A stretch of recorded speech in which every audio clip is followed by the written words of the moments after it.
pertolongan dan berkata dari Tuhan agar kita menjalankan proses belajar disertai oleh Tuhan. Kita berdoa, ikuti doanya. Tuhan Yesus, saat ini kami akan memulai pelajaran kami. Tuhan tolong dari awal sampai selesainya. Dan berkati guru kami yang akan menyampaikan pembelajaran ini. Kami juga sebagai murid dibimbing oleh Tuhan. Kami berdoa mengucap syukur. Amin. Untuk hari ini kita akan belajar materi Allah sumber kekuatanku. Ya. Materinya Allah sumber kekuatanku. Coba sama-sama membacanya. Allah sumber kekuatanku. Ya. Jadi kita akan bicarakan tentang Allah sumber kekuatanku. Di situ bahan Alkitab yang kita ambil di dalam kitab Mika pasal 1 ayat 1 sampai 7 dan 7 ayat 7 sampai dengan ayat yang ke-20. Ya. Ya. Nanti kita baca di rumah ayat-ayatnya. Jadi sekarang sebelum kita maju terus mulai, apakah semua hadir? Ada yang tidak hadir? Berapa orang yang hadir? Berapa orang? Satu orang. Mana ketua kelas? Berapa orang tidak hadir? Satu orang. Apa ada surat izinnya? Tidak ada. Ya, nanti cari tahu informasinya, apa alasannya dia tidak masuk sekolah ya. Ya, baiklah. Kita akan masuk pada pembelajaran kita pagi ini.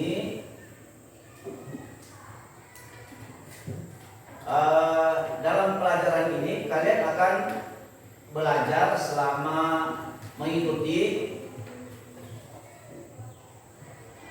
Kalian diharapkan dapat menceritakan cita-citanya di masa depan, ya. Dan juga kalian diharapkan setelah belajar pelajaran ini menjelaskan cara meraih cita-cita di masa depan. Ketiga, bisa menjelaskan bentuk-bentuk keterbatasan manusia, ya. Bentuk-bentuk keterbatasan manusia. Yang ketiga, membuat clipping nanti atau bisa kolase tentang keterbatasan manusia. Dan yang terakhir, setelah kalian belajar tentang materi ini, kalian akan mengakui keterbatasan manusia dengan rasa ingin tahu, tanggung jawab, disiplin selama proses pembelajaran, bersikap jujur, santun, percaya diri, dan pantang menyerah, serta memiliki sikap responsif, berpikir kritis dan proaktif, kreatif, serta mampu berkomunikasi dan bekerja sama dengan baik. Ya, ini yang diharapkan setelah kita belajar ini ya. Makanya kita perhatikan baik-baik dalam pembelajaran ini. Nanti di akhir dari pembelajaran ini kalian nanti akan buat kelompok untuk diskusi ya. Berbicara tentang Allah sumber kekuatan, berarti kita ini membuktikan bahwa kita memerlukan kekuatan dari luar diri kita, ya. Membutuhkan atau memerlukan kekuatan di luar dari diri kita. Nah, sumber yang bisa kita dapatkan melalui siapa? Allah, ya. Di sumber kekuatan yang kita bisa dapatkan dari luar diri kita adalah dari Allah. Dan sumber kekuatan ini sumber kekuatan yang tidak terbatas. Apa yang kita sedang hadapi, apa yang kita alami, tentu kita mendapatkan kekuatan hanya bersumber dari Allah saja. Karena Allah itu adalah sumber kekuatan kita semua. Tidak ada manusia yang bisa memberikan kita kekuatan. Mungkin kekuatan yang diberikan manusia itu semu atau sementara, tapi kekuatan yang diberikan Tuhan adalah sempurna dan itu selama-lamanya. Nah, jadi kita akan bahas ini. Coba pertama kita akan melihat bahwa faktanya atau bukti di dalam kehidupan kita, Allah sangat mengasihi manusia. Namun manusia seringkali hidup menurut kehendaknya sendiri. Nah, maksudnya di sini bahwa Allah itu mengasihi manusia supaya manusia itu mampu menghadapi tantangan dalam hidupnya. Manusia mampu menjalani hidupnya dan manusia itu memperoleh keselamatan. Itu bukti kasih dari Allah kepada manusia. Tetapi ternyata atau kenyataan dalam hidup kita, seringkali kita mengabaikan Tuhan. Ya kan? Sering kita melalaikan Tuhan. Kita tidak menghargai, bahkan tidak menghargai kuasa Tuhan dalam hidup kita. Kita melakukan apa yang kita inginkan sendiri. Nah, jadi buktinya dalam kehidupan kita, sebenarnya Allah itu sangat mengasihi kita. Allah sangat merindukan, memerlukan kita. Tetapi kitalah manusia yang seringkali hidup menurut kehendak kita sendiri. Kita tidak mau menurut perintah Allah, tidak mau menuruti kehendak Tuhan. Yang sebenarnya tujuan kehendak Tuhan itu adalah supaya kita hidup baik, hidup diberkati, dan kita hidup dalam kekuatan. Tetapi nyatanya manusia itu banyak sekali yang tidak mengikuti kehendak Tuhan, tetapi mengikuti kehendak hatinya sendiri. Dan akibatnya banyak orang yang mengalami kekecewaan, banyak orang yang mengalami kehancuran, kegagalan, dan lain sebagainya. Akibat dari dia tidak menurut kehendak Allah, melainkan mau menurut kehendak dirinya sendiri. Karena kehendak kita cenderung pada hal-hal yang jahat. Kehendak kita cenderung pada perbuatan duniawi saja. Tetapi kalau kita menurut kehendak Allah, kita akan dibawa pada tindakan perbuatan yang berkenan, yang baik, dan yang akan menuju pada suatu kehidupan yang kekal. Ya, jadi kita ini harus memiliki sumber kekuatan itu supaya kita bisa mencapai suatu kehidupan yang menurut kehendak Allah. Kita harus memiliki kekuatan. Kekuatan yang dari mana yang kita bisa miliki supaya kita dapat menjalani hidup, kita bisa hidup berkenan kepada Tuhan adalah kita harus minta kekuatan dari Tuhan. Ya. Nah, hal ini atau konsepnya memang manusia itu, Tuhan itu suka marah. Ya, Tuhan pernah marah. Tetapi marahnya Tuhan kepada kita bukan karena dia benci. Tuhan marah kepada kita bukan karena dia benci, tetapi dia itu karena mengasihi kita, sehingga Tuhan seringkali menegur kita, memberikan hal-hal untuk mengingatkan kita, yang seringkali ingatan Tuhan itu menyakitkan kita, tetapi tujuan Tuhan itu adalah baik. Ya, dan Tuhan itu sangat sayang dan kasih kepada kita. Memang marah, benci, dan sayang, kasih itu adalah dua sisi atau dua hal yang seringkali membuat kita bingung, tetapi seringkali membuat kagum atau takjub. Ya, karena seringkali kita bilang Tuhan murka, Tuhan marah, Tuhan menghukum. Ya, akhirnya kadang-kadang orang bilang kita mengalami teguran, hukuman Tuhan, mengalami bencana alam sehingga banyak yang korban, atau kita mengalami musibah, atau kita ditegur, dipukul Tuhan dengan cara-cara Tuhan, sehingga kita menganggap itu adalah kemarahan Tuhan. Padahal itu adalah justru kemarahan Tuhan itu kepada kita yang melanggar perintah Tuhan adalah menunjukkan kasih-Nya Tuhan. Ya, dan itu menunjukkan kasih sayangnya Tuhan. Kadang-kadang manusia akan berpikir, katanya Tuhan itu baik, Tuhan itu kasih. Kenapa kita mengalami kesusahannya? Kenapa kita mengalami cobaan tantangan dalam hidupnya? Nah, itu sebenarnya adalah dua sisi kebaikan Tuhan. Tuhan menguji kita dan Tuhan akan menjadikan kita orang yang baik dan diberkati. Ya. Nah, kita seringkali takjub kagum.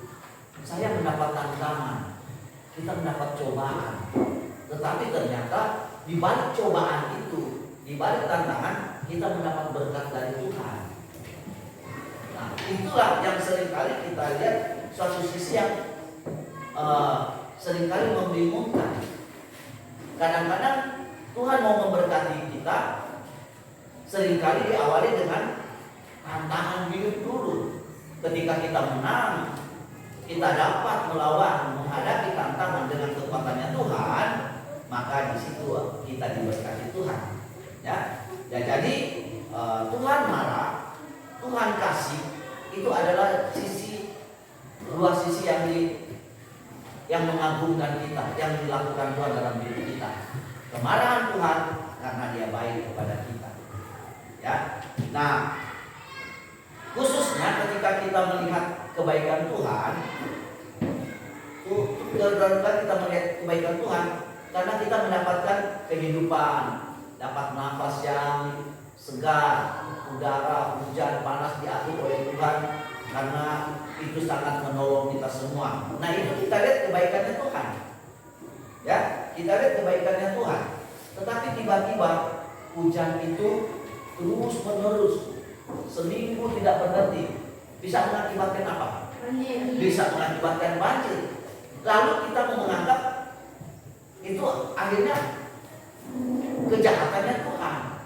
Kan ini alam buatan Tuhan. Kenapa hujan banjir ini kan Tuhan yang buat? Kenapa bisa menjadi bencana bagi manusia? Nah, itulah rahasia yang kita tidak tahu apa tentang Tuhan. Tetapi Tuhan itu selalu merencanakan yang baik dalam hidup kita. Nah, jadi ketika kita lihat kebaikan Tuhan, kita harus tahu dan bersyukur. Tetapi ketika kita melihat ada sepertinya kemarahan Tuhan, kita harus lihat itu adalah kasih sayangnya Tuhan. Nah, Tuhan membenci dosa. Ya kan? Ketika Tuhan marah, Tuhan tidak suka dengan kita, sehingga Tuhan menghukum kita, Tuhan menghajar kita. Karena apa? Tuhan tidak suka dengan dosa. Mungkin kita bisa sakit, aku kena sakit. Ternyata karena kita pernah mencuri, nakal, melawan orang tua, memberontak, menyakiti hati orang tua. Akhirnya kita ditegur Tuhan. Tiba-tiba kita sakit. Ya, itu salah satu Tuhan menegur kita. Tuhan marah kita karena kita berbuat dosa. Tetapi teguran Tuhan itu justru adalah karena kebaikannya Tuhan, cinta Tuhan kepada kita. Nah, Tuhan sangat membenci dosa. Kenapa Tuhan benci dosa? Karena Tuhan kasihan kita dan Tuhan tidak mau kita masuk ke neraka. Nah, akibat dari dosa itu Tuhan harus hukum kita. Tuhan harus tegur kita supaya kita terlepas dari dosa. Dan Tuhan selalu menjadi hakim yang benar, yaitu menghukum orang yang berdosa. Namun kasih Tuhan juga nyata, sehingga Dia mengirimkan Yesus Kristus untuk menebus dosa manusia. Nah, dosa itu memang membawa maut akibat perbuatan kita yang melanggar ketetapan Tuhan. Sehingga Tuhan harus adil. Tuhan menghakimi kita, kan? Kalau kita tidak mau bertobat, akhirnya kita akan menuju ke mana? Neraka. Tapi kalau kita mau bertobat, tentu akan mendapatkan keselamatan. Nah, karena Tuhan itu adil, maka yang berdosa harus masuk neraka, yang bertobat masuk surga. Nah, karena kasih Tuhan kepada manusia, maka Dia mengutus siapa?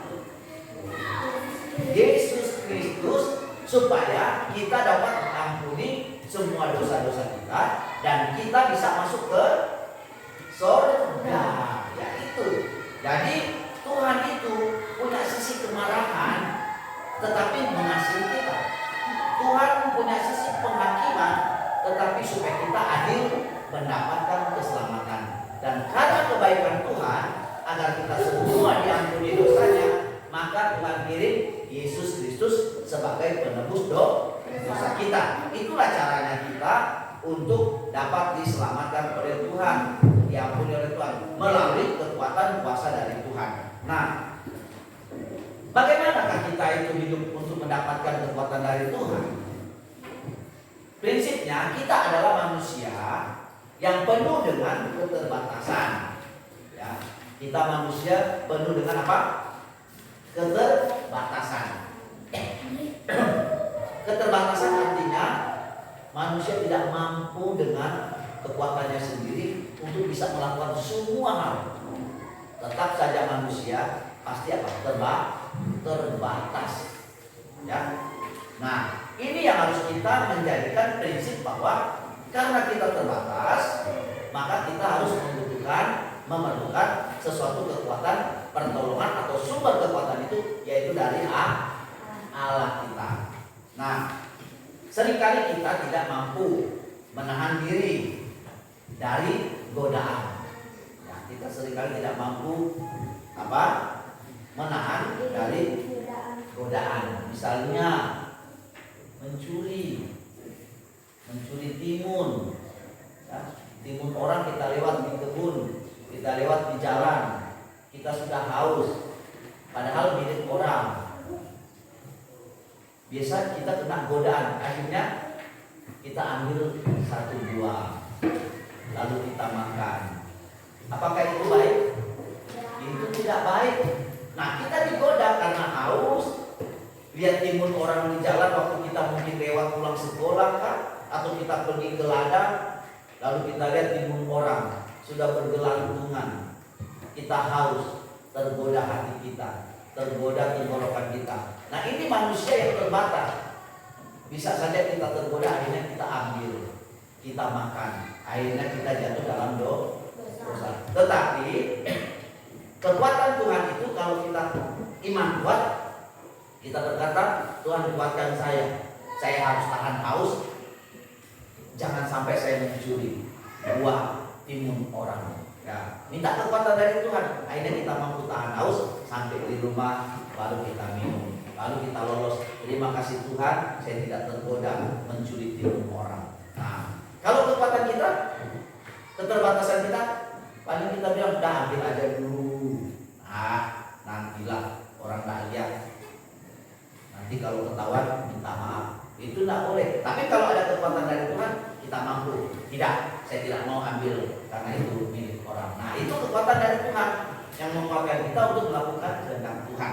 Ya, misalnya juga ulangan, nyontek, lihat teman, atau buka-buka buku cari-cari, itu godaan. Waktu ulangan pengen dapat nilai apa? Nilai tinggi, akhirnya nyontek. Itu godaan.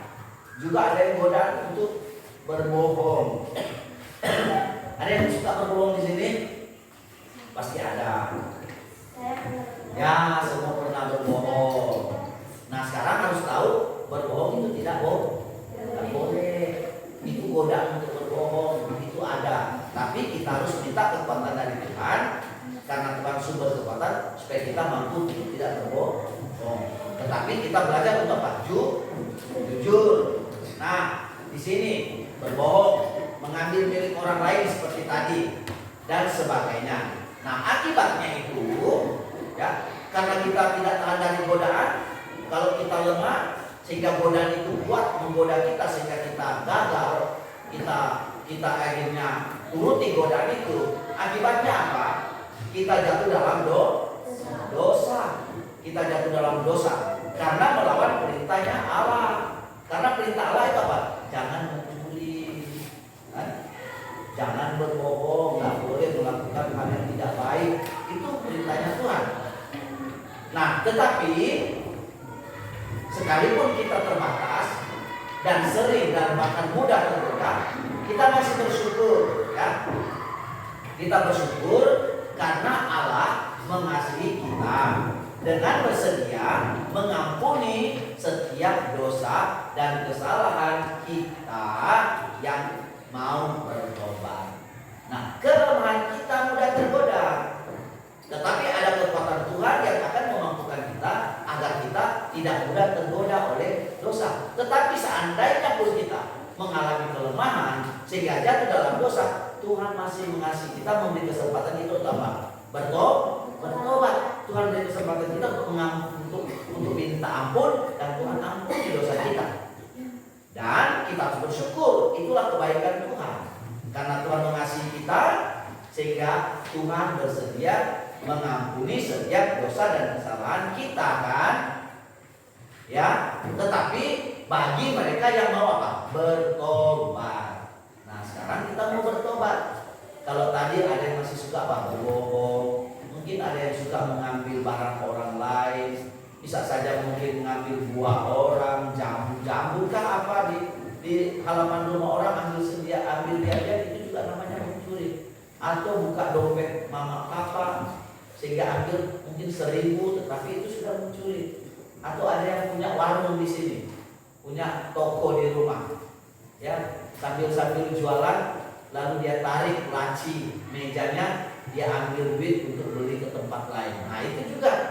Tetapi seandainya ada yang melakukan itu, Tuhan Maha Pengasih mengampuni kita. Tetapi jangan lagi mengulangi dosa dan perbuatan yang salah itu. Ya. Nah berikutnya, bagaimana Tuhan untuk bisa menolong kita?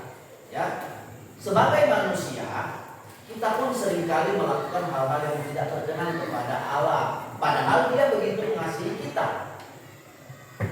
Nah inilah karena keterbatasan kita membuat kita seringkali jatuh dalam dosa.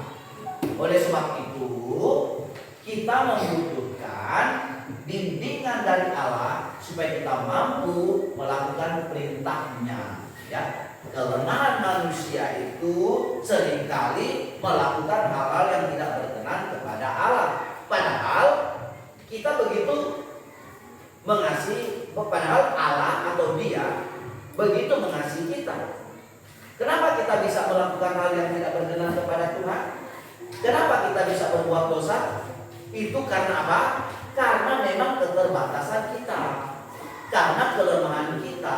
Tetapi kita tidak boleh menyerah, karena ada Allah Tuhan kita sebagai sumber kekuatan kita yang akan memampukan kita supaya kita tidak lagi melakukan hal yang jahat, tidak lagi melakukan hal yang tidak berkenan kepada Tuhan. Dengan keterbatasan kita, jika ada Tuhan yang memampukan kita, maka kita mampu melakukan hal-hal yang diinginkan oleh Tuhan. Itulah sebabnya, jadi kita harus selalu memohon kekuatan dari Tuhan, memohon kekuatan dari Tuhan, memohon dan meminta agar Tuhan selalu menguatkan kita, karena kita manusia yang lemah, yang rentan dengan melakukan hal-hal yang jahat. Karena memang manusia cenderung atau ya lebih mudah untuk berbuat dosa daripada berbuat baik. Tetapi jika kita sudah hidup di dalam Tuhan, hidup selalu mengandalkan kekuatan dari Tuhan, maka Roh Kudus akan mengingatkan kita dan membedakan mana yang baik, mana yang jahat itu, ya. Jadi oleh sebab itu kita membutuhkan bimbingan dari Allah supaya kita mampu melakukan perintahnya. Ya, jadi ini yang kita bisa lihat di sini. Nah, dari pembahasan tadi kita mempunyai prinsip, ya. Kita mempunyai sikap bahwa kita mempunyai keputusan dalam hidup kita bahwa Tuhan satu-satunya menjadi sumber kekuatan kita. Nah, di sini ada satu cerita. Ya, coba lihat di sini, coba lihat di papan di depan. Ada suatu cerita yang kita akan diskusikan sama-sama, ya. Kalian akan diskusikan. Nah, di situ dibaca, Pak Guru baca ya, untuk jadi bahan diskusi. Intan adalah salah satu korban bencana banjir yang melanda Jakarta pada bulan Januari 2013. Rumahnya hancur diterjang banjir. Intan juga tidak bisa bersekolah karena sekolahnya juga hancur. Kini ia tinggal di sebuah tenda bersama dengan orang tua dan adiknya. Di lokasi pengungsian itu ada banyak juga keluarga yang kehilangan rumah dan sanak keluarga mereka.